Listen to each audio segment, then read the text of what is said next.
ረፍት ነው የሚሆንልኝ። እሺ ስለዚህ አንቺ ማስተካከል የምትችይው ነገር አለ? አሁን የምልሽን ነገር ብቻ ካደረግሽ አንቺም እኔም የምሮ ረፍት እናገኛለን። እንዴ እኔ ለምን? አዙ ያው ለልጇ የደም ካሳ ይሆንሻል ብዬ ነው። ምን ማለት ነው? አዙ ደንግጭ፣ እኔ ሁሉንም ነገር አውቃለሁ። እንዴት? እንግሊሽ አዙ አትፍሪ። አላውቅም፣ ግን ይሄ ነው የምለው ሰው የለኝም። በቃ ያለፈው አልፏል። አሁን የቀጣይ ህይወታችሁን ማስተካከል ነው። እሺ አጎቴ። አሁን አዲስ አበባ መሄድ አለብን። እንዴ አጎቴ አንተም? አዎ የልጄን ህይወት ማስተካከልና ከጀርባ ሆኖ እንደሚያጠቃት ማወቅ ፈልጋለሁ። አይ አጎቴ፣ በዚህ ሁኔታማ የትም ልትሄድ አትችልም። እኔ እጅ ሁሉ ነገር ካስተካከልኩ በኋላ ከርብቃ ጋር ትመጣለች። እሷም ልሂድ እያለችኝ ስለሆነ አብረን እንሄዳለን በላት። አንተ አይ ብቻህንማ አትሄድም። ምናልባት አንተ ማየት ያልቻልካቸውን ነገሮች እኔ ላያቸው እችላለሁ። አንተም አታውቃቸውም ነገሮች እንደዛው እኔ ላውቃቸው እችላለሁ። አይ አጎቴ፣ እንደዛማ አይሆንም። አቤል፣ ከአሁን ሰዓት ጀምሮ ልክ እንደ አባትህ ከጎናቸው ሆኜ ማንኛውም ነገር ልደግፋቸው እችላለሁ። እና አብረን ልትሄድ ነው? እሺ ቆይ ቤቱስ? ቢፈልግ ቤቱ ይዘጋ። ከእናንተ ምንም ነገር አይበልጥብኝም። አንተ ተንከሲስ ቪዲዮን ማቋረጥ። ሰላም ጤና ይስጥልኝ ወደ ቻናሌ ቤተሰቦች እንዴት ናችሁልኝ? ርብቃ ድራማ እንግዲህ በክፍል 33 ላይ ርብቃና አቤል የወሰኑት ውሳኔ በጣም አሪፍ ሆኗል። በዛ ላይ ደግሞ እንግዲህ እዩ እቅዱ ሁሉ እየተሳካለት አይደለም።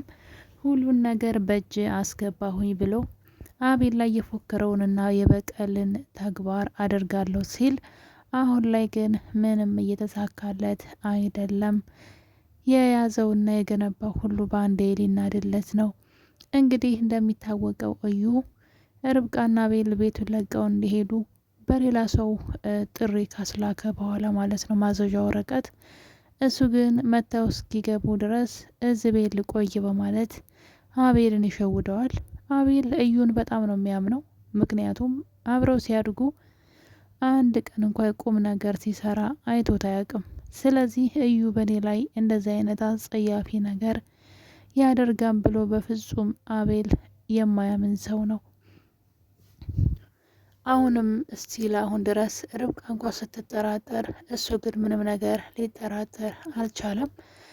በዛ ላይ ደግሞ እንግዲህ ምርጧ ጓደኛቸው ርች ማለት ነው ራሄል፣ በጣም እንደሱ አይነት ጓደኛ እንግዲህ ወንድማችሁ ሲከዳችሁ እንደሱ አይነት ጓደኞች ደግሞ አሉ።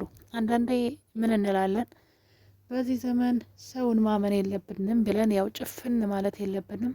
በጣም መልካም ልብ ያላቸው ፈጣሪያቸውን የሚፈሩ ሰዎች ደግሞ አሉና ይሄ ምንድነው በቃ ሁሉን ነገር ፈርተን አንችለው። መልካም ሰዎች አሉ ደግሞ የነሱን መልካምነት መሸፈን ያ መጥፎ ነገር ይሸፍነዋልና በጣም ብዙ ደጋግ መልካም ሰዎች ከራሳቸው ይልቅ ለሰው ለእውነት የሚኖሩ መልካም ሰዎች እንዳሉ ርች ማሳያ ናት።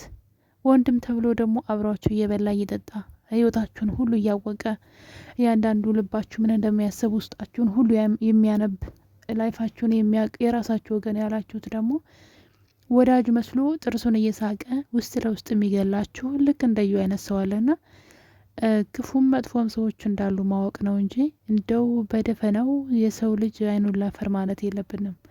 እና እንግዲህ ልክ እንደ ርች አይነት ጓደኛ ደግሞ በችግራችሁ ጊዜም በደስታችሁ ጊዜም ከጎናችሁ አይለይም። ርች እንግዲህ ርብቃን ጓደኛዋ በነበረች በወጣትነቷ ጊዜ ምናምን ሳይሆን አግብታም አቤልን ስታፈቅር ስትቸገርም ስትረዳት ነበረ። እንደዚህ ብታረጊ አቤል ሊወድሽ ይችላል ብላ ማለት ነው። ከዛ አቤል ቤት ሰራተኛ ሆና ስትገባ ህይወቷን ሁሉ ታማክራት ነበረ። ከዛ ደግሞ ሆነ ስታረግዝ የሆነ ችግር ሲገጥማት ሁሌ ከጎኗ ናት። ደስ አይልም? ጓደኛ ማለት በቃ በውድቀታችሁ በመነሳታችሁ በቃ በሁሉ ነገራችሁ ከጎናችሁ የማይለይ ማለት እንደ ርች አይነት ጓደኛ አለ ማለት ነው። እና አቤልና ርብቃ እንግዲህ ነገሩን ብዙ ሳያጣሩ ነበረ ቤቱን ለቀው ውልቅ ብለው የሄዱት። በዚህን ጊዜ ግን ርች እንግዲህ ይሄን ነገርማ እንደ ቀላል አላየውም፣ የሆነ ደስ የማይል ነገርማ እዚህ ቤት ውስጥ አለ በማለት እንግዲህ አዙ ጋር ትደውልላታለች። አዙም እዛ ቤት አቤልና የማን ነው እዩና መቲ ወደዛ ቤት መልሰው እንዳመጧት ለሪች ትነግራታለች። ስለዚህ ይሄ ለሪች ትልቅ ጥሩ መልካም አጋጣሚ ሆነላት። ከዛ ደግሞ እንግዲህ አዙ ደግሞ የቤት ሰራተኛቸው በጣም ርብቃን በጣም ነው የምትወዳት። ለምን ርብቃ ሁሌ የምትነግራት ነገር አለ። ሁልጊዜም መልካም ልብ ይኖርሽ፣ ሁሌም በሰዎች ላይ ክፉ አትሁኝ ስላት ነበረ አዙ ማለት ነው። ርብቃ ትመክራት ነበረ። አንቺ በጣም ብርጧ፣ አንቺ በጣም መረጠነች ስትላት ጥሩ ሰው ሁኚ ሁሌም ትላት ነበረና የርብቃ ጥሩነት አዙን ራሱ እንግዲህ እነዛ ገንዘብ ከፍለው ነው የሚያሰሯት፣ ክፋት እንድትሰራ ነው እዛ ቤት ያስገቧት። እሷ ግን የእነሱን ክፋት ከመስራት ይልቅ ርብቃን ለማገዝ ወገቧን ቆርጣ ተነስታለች። በነገራችን ላይ የሆነ ጊዜ የሆነ ምሽት ለርብቃ አዙ ምግብ መቲ እንድትሰጣት አዛት ነበረ። ስትሰጫት ግን መርዙን ጨምረሽ ልጇን እስከ ወዲያኛው አስወግጅ ብላ ትነግራታለች። አዙም እንግዲህ ወዲያው ነበር ምግብ ለርብቃ ወደ መኝታ ቤት የወሰደችላት። አዙዛ ምግብ ላይ መድኃኒት ትጨምርበት አትጨምርበት የሚታወቅ ነገር የለም። መቲ ግን አዛታለች። መድኃኒት ጨምረሽ ብላ አዛታለች።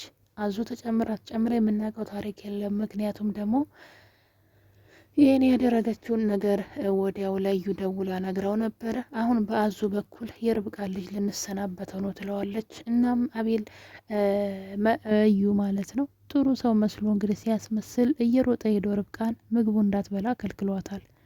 ይመረዝ አይመረዝ አናቅም። ነገር ግን ያችኛዋ እንድትመርዛት ብቻ እንዳዘዞች አሰምተን ነበረ። እና እንግዲህ ምንድን ነው የዛን ቀን ምሽት ርብቃ ምግቡንም አልበላችም፣ ሰላም ነው ያደረችው። በቀጣይ ቀን ግን ጧት ላይ አዙ ወደ ክላሷ ሄዳ ምርጧ ማታ መመሽ እንደ ያለቻት፣ አረ በፍጹም ለምን ያመኛል አላመመኝም እያለች፣ ታዲያ ለምን ፊትሽ አባበጠ? ያው የእናትነት ወጉ ይሆናላ፣ እርጉዝ አይደለሁም ለዛ ነው ትላታለች። ስለዚህ ደህና ነኝ ስትላት፣ አዎ ደህና ነኝ አለቻት። ከዛ እንደዛ ከሆነ ከቀጣይ ቀን በኋላ ርብቃና አቤል ደግሞ ሆስፒታል ይሄዳሉ። የልጃቸው ቼክአፕ ነበራቸውና ምርመራ ልታደርግ ከአቤል ጋር ወጡ። ያኔም ደህና ናት። ከዛም ውጭ ምግብ ተመግበው መጡ። ያኔም ደህና ናት። እንግዲህ ቤት ውስጥ መጣች። አዙን መድኃኒት የምትወስድበት ውሃ እንድትሰጣት አዘዘቻት። አዙ ውሃውን ረስታ መድኃኒቱን ወሰደችላት። ከዛ ግን ኢዩኤል ይሄን ነገር ዛሬ ማድረግ አለብኝ ብሎ ራሱ ሄዶ ውሃ ውስጥ መድኃኒት ጨምሮ ሲሰጣት አይተናል። ወዲያው ሰጥቷት ከሳሎን ጠጥታ ብድግ ብላ መኝታ ቤት በሯ ላይ እንደቆመች ነው እንግዲህ እንደዛ ልጇን ያጣችበት ቅጽበት ማለት ነውና ነገር ግን መቲና እዩ አሁን ላይ እሷን አንቺ ነሽ መድኃኒት ሰጥተሻት ልጇን የገደልሽው ብለው እያስፈራሯት ይገኛሉ። ብቻ ብዙ ነገር ግን እሷ አሁን ለአቤልና ለርብቃ እያገዘችና መረጃዎችን እየሰበሰበች ትገኛለች ማለት ነው። ስለዚህ ጥሩ ሰው ከሆናችሁ ሳትፈልጉ ራሱ ሰዎች እንደዚህ በእናንተ ህይወት ይጨነቃሉ ብዬ አስባለሁ። አዙም እሱን ነው እያደረገች ያለችው። ከዚህ ነገር ሁሉ ጀርባ ግን መቲ ማሚቴን እያሰቃየቻት ትገኛለች። በዛ ላይ ማሚቴ ደግሞ ማውራትም ሁሉንም ነገር ታውቃለች። የውሸት ነበር ረስቻለሁ አላውቅም ያለችው። እናም እንግዲህ ለነ አቤልና ርብቃ የሚጠቅም ወረቀት እዩ ከያዘው በላይ ጠቃሚ የሆነ ወረቀት እኔ ጋር አለ ብላ ለቤት አጋዣቸው ሰጥታታለች። ይሄን ነገር ለሪች ወስደሽ ስጫት፣ ከሪች ጋር ሆናችሁ ርብቃን ለመርዳት እንደምትሰሩ አውቃለሁ፣ እኔ ሁሉ ነገር አስታውሳለሁ ብላለች። ማሚቴ እንግዲህ እየቀለደች ነበረ፣ ምንም አልረሳችም። በጣም ደስ ይላል። ማሚቴ ብልጣ ብልጥ የተጫወተች ካልሆነ በስተቀር አሁን ላይ ከርብቃ ጎን ቁም ያለው ርብቃን መካስ ፈልጋለሁ እያለች ነው። ይሄ በጣም የተቀደሰ ሀሳብ ነው። ነገር ግን ሌላ ታሪክ ተፈጥሯል። እንግዲህ መቲም እናቷ እንደሆነች ሳታውቅ፣ ነገር ግን ርብቃ አጎቴ ብላ ሄደችበት ሰውዬ የመቲ አባት ሆኖ ተገኝቷል። በዛውን ደግሞ የወይዘሮ አልማዝ ባለቤት ማለቴ የማሚቴ ባለቤቷ ነው። በምን ምክንያት ተጣልተው እንደተለያዩ ባይታወቅም ግን ቆይ ሰራላታለሁ ይበቀላታለሁ ሲል ነበረ። እሷ ልጁን ነጥቃ ለርብቃ ቤተሰቦች ሰጥታ ነበር። ከርብቃ ቤተሰቦች ደግሞ ልጅቷ ተጠፋለች። የርብቃ ቤተሰቦች ደግሞ መቲን ፍለጋ ወደ ውጭ ሀገር ተልካለች በጉድፈቻ ስለተባሉ እሷን ለመፈለግ ወደ ውጭ ሄደዋል። ነገር ግን መቲ ያለችው እዚሁ ካፍንጫቸው ስር ነው ማለት ነው። የርብቃ ያጎቷ ልጅ ናት ማለት ነው። መቲ እንግዲህ ለርብቃ ልጅ በሞት ምክንያት ያጎቷ ልጅ ገደለች ማለት ነው። እዩም ወንድም ተብዬ ነው። ብቻ ነገሩ ሰብሰብ ያለ ነው ታሪኩ ማለት ነው። እዩና ርብቃ በአባት ይገናኛሉ። እና እኔ ተወዳጆች ርብቃ ድራማ ደስ የሚልም አስተማሪም ነው፣ ግን ደባሪ ነገርም አለው። በተለይ የርብቃ ልጅ በመሞቱ ይደብራል። ነገር ግን ድራማው ቆንጆ ድራማ ነው። በቀጣይ እንግዲህ በሌላ በአዲስ ክፍል እስከምንገናኝ ድረስ ሁላችሁንም ወዳችኋለሁ። ለቤቴ አዲስ ከሆናችሁ ሰብስክራይብ አድርጉ። ቸር ቆዩልኝ።